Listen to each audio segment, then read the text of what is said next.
Η τρίτη ερώτηση κατανόησης στη σελίδα 28 μου λέει να συμπληρώσουμε τον παρακάτω πίνακα.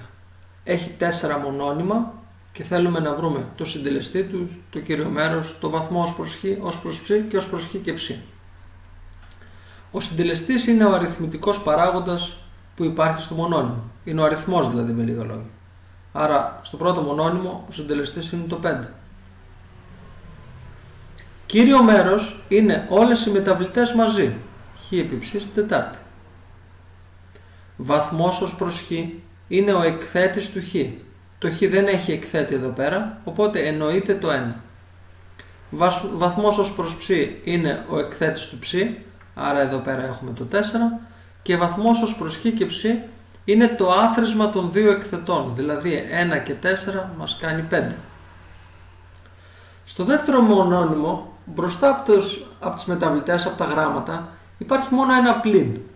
Οπότε ο συντελεστής δεν είναι σκέτο το πλην, είναι το πλην 1. Επειδή το 1 δεν είναι απαραίτητο να γράφεται στον πολλαπλασιασμό, γι' αυτό και δεν γράφεται εδώ.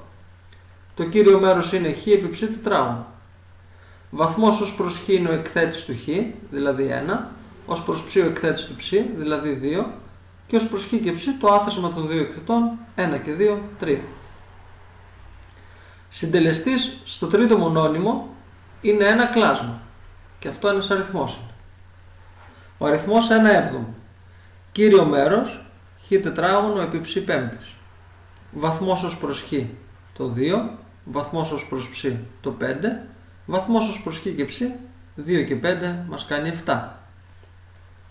Στο τελευταίο μονώνυμο, ο αριθμητικός παράγοντας, ο αριθμός είναι το μείον ρίζα 3, το κύριο μέρος είναι το χ τετάρτης.